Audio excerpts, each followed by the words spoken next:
అప్పుల బాధలు వెంటాడుతున్నాయా? అయితే 6 JVR వారి జాతిరత్నాలు ధరించండి. కాఫీ, టీలు ఎందుకు మానేయమని చెప్తారు ఇందులో? రీసెర్చెస్లో ఏమొచ్చిందంటే ఏదైతే కాఫీ ఉంటుంది కదా దాంతో కూడా మందు తయారవుతుంది హోమియోపతిలో. కాఫీయా క్రూడా దాని మందు పేరు. ఓకే. అయితే ఎప్పుడైతే కాఫీయా క్రూడా పేషెంట్కి ఇస్తున్నారు, రీసెర్చ్లో వచ్చింది ఇది. ఆ పేషెంట్కి ఆ వేరే మందు ఒక్కొక్కసారి పనిచేస్తుంది. అంటే యూనివర్సల్ యాంటీడోట్ అంటారు కాఫీని.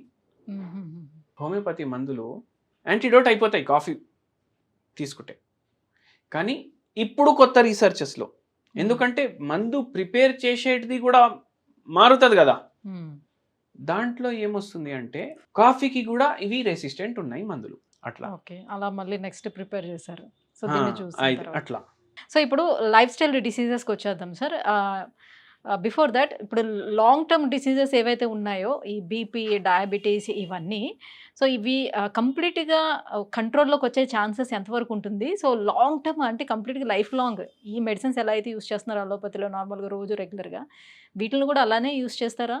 లేకపోతే రూట్ కాస్ని కనుక్కొని దాన్ని రూట్స్ లెవెల్ నుంచి దాన్ని బాగు చేసుకుంటూ వస్తుంది అంటారా? రూట్ కాజ్ అర్థమైంది, మందు కరెక్ట్ పడ్డది, రోగం తగ్గుతుంది. అది ఏం రోగం ఉన్నా తగ్గుతుంది. అంటే వాళ్ళకి రెగ్యులర్గా వేసుకోవాల్సిన నెసిటీ ఉండదు అంటారా? ఒక టైం లిమిట్ ఉంటుంది. ఇప్పుడు రోగంని బట్టి ఒక సోరియాసిస్ పేషెంట్కి నేను చెప్పిన 1.5 year మెడిసిన్ వాడాలి, సోరియాసిస్ పూర్తిగా తగ్గుతుంది అనేసి చెప్పిన. ఓకే. ఆ పేషెంట్కి 15 రోజులకే తగ్గిపోయింది, ఈ రోజు వరకు రాలేదు. మళ్ళీ వేరే వాళ్ళు ఏం చెప్తారు, ఒక్కసారి వచ్చిందంటే లైఫ్లా పోదు. లేదు, అది చాలా మొండి జబ్బు, ఒకవేళ మనం మెడిసిన్ ఇచ్చినా అది సప్రెస్ చేస్తుంది తప్పితే కానీ అది పూర్తిగా తగ్గదు అని. ఈ రోజు వరకు మళ్ళీ ఆయన హోమియోపతి మెడిసిన్ కూడా వేసుకోలేదు సోరియాసిస్కి. ఒక్కొక్కసారి నాకే షాకింగ్ అనిపిస్తుంది, మనం అయితే 6 నెలలు అనుకున్నాం, 1 year అనుకున్నాం, ఇంత తొందరగా ఎట్లా తగ్గింది అనేసి. అయితే అట్లా ఉంటుంది హోమియోపతి మెడిసిన్. ఏ రోగం ఉన్నా తగ్గుతుంది హోమియోపతి మెడిసిన్స్ తోటి. సో ఎప్పటి నుంచో, ఫర్ సపోజ్ నేనే ఎప్పటి నుంచో అలోపతి మెడిసిన్స్ బాగా యూస్ చేసేస్తున్నాను నా బాడీకి. కొన్ని రకాల మెడిసిన్స్ నాకు అసలు వర్కౌట్ కూడా కావట్లేదు, ఎందుకంటే అప్పటికే చాలా వాడేశాను. ఈ టైంలో నేను హోమియోపతికి ఒకవేళ చేంజ్ అయితే ఆ మెడిసిన్స్ నా బాడీ మీద పనిచేస్తాయా? హోమియోపతి మెడిసిన్ ఎప్పుడన్నా పనిచేస్తుంది మనిషి శరీరం మీద. ఓకే. ఎందుకంటే హోమియోపతి మెడిసిన్స్ ఏవైతే ఉంటాయి కదా, దాని స్టాటిస్టికల్ డేటా కానీ దాని ప్రూవింగ్ అన్నా కానీ మనిషి మీదనే అవుతుంది. అంటే ఒక మందు తయారు చేస్తున్నామంటే అది మనిషి మీద ఎట్లా పనిచేస్తుంది అని తెలుసుకోనికి మనుషులే సబ్జెక్ట్స్ ఉంటారు దానికి. ఇప్పుడు వేరే దాంట్లో జంతువుల మీద ఫస్ట్ చేస్తారు, అవునా కదా, హ్యూమన్ ట్రయల్స్కి తర్వాత పోతుంది, మళ్ళీ తర్వాత బయటికి వస్తుంది. ఇక్కడ అట్లా ఉండదు. మనుషులకి అసలు హోమియోపతి మందు వాడితే సైడ్ ఎఫెక్టే ఉండదు, అందుకే ట్రయల్స్ కూడా హ్యూమన్ ట్రయల్స్ అవుతాయి. హ్యూమన్స్ మీద ఎట్లా పనిచేస్తుంది అనేసి బయటికి వస్తుంది ఫస్ట్. అయితే మనిషికి ఏ జబ్బు ఉన్నా, మనిషికి ఎన్ని దానివల్ల ఆ జబ్బుకి వేరే ట్రీట్మెంట్లు వాడడం వల్ల ఏమైనా వేరే ఎఫెక్ట్లు అయినా బాడీలో, అవన్నీ పోతాయి హోమియోపతి మందులు వాడడం వల్ల. సో అలోపతిలో ఇప్పుడు రీసెర్చెస్ అన్నీ కూడా ఎలుకల మీద వాటి మీద చేస్తారు కదా, సో ఇక్కడ హోమియోపతిలో రీసెర్చ్ జరిగేటప్పుడు దేని మీద ప్రయోగిస్తారు? మనిషి మీద డైరెక్ట్గా. అంటే ప్రాబ్లం ఏదైనా వస్తుందంటే 250 ఏండ్లో ఎవరికి ప్రాబ్లం కాలేదు, డాక్టర్లే చేస్తారు. ఇప్పుడు నేనే చేస్తాను ఎన్నోసార్లు, ఈ మందు దేనికి దేనికి ఎట్లా పనిచేస్తుంది. ఇప్పుడు ఒక జబ్బు ఉంది, అది నాకు వచ్చింది అనుకోండి, నేను నా మీద కూడా ప్రయోగం చేస్తాను. ఇది ఎంతవరకు మనకు ఈ మందు వాడితే ఎంతవరకు తగ్గుతుంది, దానికి మన లాగ్ బుక్ మెయింటైన్ చేస్తాం మనం. ఇప్పుడైతే లాగ్ బుక్ మీరు ఫస్ట్ ఎక్స్పెరిమెంట్ చేసుకుని తర్వాత ఇస్తారు. నేనే కాదు, అందరు హోమియోపతి డాక్టర్లు చేస్తారు. ఓకే. అందరు హోమియోపతి డాక్టర్లు చేస్తారు. ఇంతకుముందు అంటే లాగ్ బుక్ అని బుక్ ఉంటుండే, ఈ రోజు నేను ఇది డోస్ తీసుకున్నాను, ఇప్పుడు ఎట్లా ఉంది అనేసి మనం రికార్డ్ కీపింగ్ చేస్తుండే. ఇప్పుడైతే మనకు వర్డ్ ఉంది, ఎక్సెల్ ఉంది, పవర్ పాయింట్ ఉంది, అన్నీ ఉన్నాయి కదా, అవునా కదా. ఇంకా కొన్ని రోజులు అయితే ఇంకా ఈజీ అయిపోతుంది. నేను జెమినై తోటి మాట్లాడుకుంటా, అరే జెమినై నేను ఇది మందు తీసుకున్నాను, ఇది రికార్డ్ చేసి పెట్టుకో, నాకు ఇట్లా సిమ్టమ్స్ ఉన్నాయి, మళ్ళీ అది మనకు రీసెర్చ్లో కూడా హెల్ప్ చేస్తుంది, అవునా కదా. అరే నీకు ఇట్లా అనిపించిందా చేతన్, అవునా ఇట్లానా, మళ్ళీ రాసుకుంటారు. సో చాలా డెవలప్ అవుతూ వస్తుంది ఇది కూడా. ఎస్. యా సార్, ఇప్పుడు చిన్నపిల్లలు అస్తమాటికి వాళ్ళకి కోల్డ్ చేస్తుంది, వాళ్ళకి బాగా ఇమ్యూనిటీ, పిల్లల్లో మామూలుగానే ఇమ్యూనిటీ కొంచెం తక్కువగా ఉంటుంది కదా, ఆ ఇమ్యూనిటీని బిల్డ్ చేయడానికి కూడా మెడిసిన్స్ పిల్లలకు ఉంటాయా? ఉంటాయి. ఇమ్యూనిటీ కూడా మంచిగా అవ్వడానికి ఉంటాయి. పిల్లలకి జనరల్గా ఎలర్జీస్ అవుతాయి. ఇమ్యూన్ బూస్ట్ చేయడానికి అనేసి అంటారు కదా, ఇట్లా కార్ ఇంజన్లు ఉంటాయి, దానికి పవర్ బూస్టర్ లాగా ఏదోటి అటాచ్ చేసి మీరు నీడ్ ఫర్ స్పీడ్ అవన్నీ వీడియో గేమ్లో ఆడితే మనకు తెలుస్తుంది. నైట్రోజన్ డైఆక్సైడ్ వాడతారు, సడన్గా ఇట్లా 100 మీద పోయే బండి సడన్గా 200 మీద పోతుంది. అయితే అందరికీ ఒక అపోహ ఏంటంటే ఇమ్యూనిటీ బూస్టర్ అన్నట్టు ఏదో ఉంటుంది అనేసి. అట్లా ఉండదు. ప్రతి మనిషిలో ఇమ్యూనిటీ అనేది ఉంటుంది. అది ఎక్కువైనా తక్కువైనా లేదంటే ఇమ్యూనిటీలో ఏమైనా ప్రాబ్లం అయినా దానికి ట్రీట్మెంట్ వాడాలి. అయితే ఇప్పుడు ఇమ్యూనిటీ తగ్గడం వల్ల ఎలర్జీలు రావు, ఇమ్యూనిటీ డిస్టర్బ్ అవ్వడం వల్ల ఎలర్జీలు వస్తాయి. అంటే ఇప్పుడు డస్ట్ ఉంది, డస్ట్ మనం ఇన్హేల్ అందరు చేస్తాం, మనకేమైనా అవుతుందా దానివల్ల? ఏమైతలేదు. ఫారెన్ బాడీ మన శరీరంలో పోతుంది, అది హార్మ్లెస్ అది. అయితే అందుకే మనకు ముక్కు కారడం అట్లాంటివి ఏం లేవు. కానీ కొందరిలో ఏమవుతుంది, అది డస్ట్ పోగానే తుమ్ములు స్టార్ట్ చేస్తారు వాళ్ళు. అంటే వాళ్ళ ఇమ్యూనిటీ కింద పైన అయింది, జర తేడా వచ్చింది వాళ్ళ ఇమ్యూనిటీలో. కానీ అది బూస్టింగ్ అనేది పదం మనం వాడదు. అయితే ఇమ్యూనిటీ ఏదైతే డిస్టర్బ్ అయింది అది సెట్ చేయడానికి హోమియోపతిలో మందులు ఉంటాయి.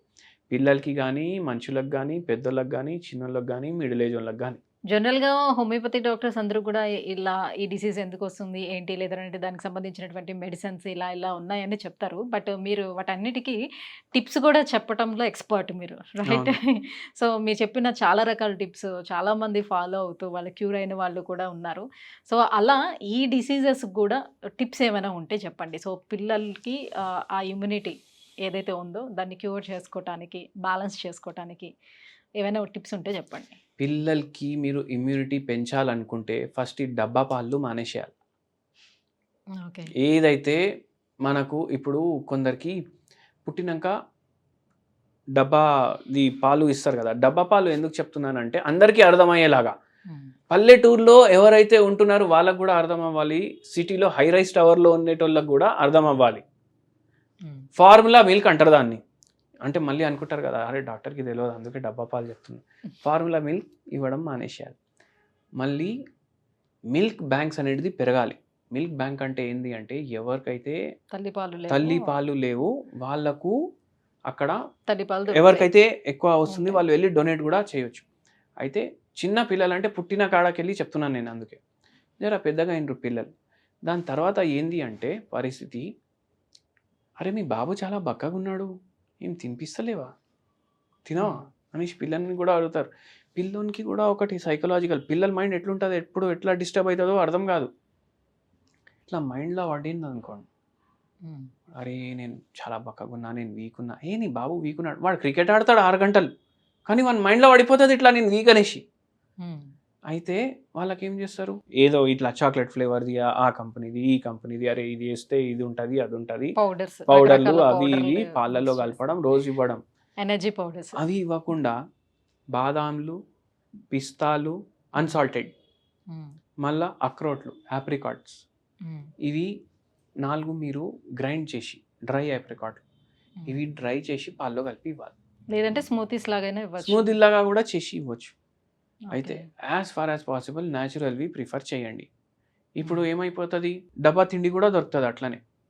ఇప్పుడు ఇంతకుముందు పప్పు కొద్దిగా రైస్ కలిపేసి 4 విజిల్స్ పెట్టి పెసరపప్పు అవి ఇవి కలిపేసి అవి తయారు చేసి, నాకు ఎట్లా తయారు చేస్తారో నాకు తెలియదు ఎందుకంటే నేను తయారు చేయలేదు, అది తయారు చేసి పిల్లలకి ఫీడ్ చేస్తుండే. అవన్నీ ఏడిపోయినాయి, ఇప్పుడు అన్ని రకరకాల మార్కెట్ లోకి వచ్చాయి. అరే డబ్బా ఇది ఇంకా బెటర్ ఉంటుంది, స్టిక్కర్లు వేసి దానికి చెంకి పెట్టి అంతా చేసి అమ్ముతుండ్రు, మనం అవి కొంటున్నాం. అది స్టోర్డ్ ఫుడ్ కదా.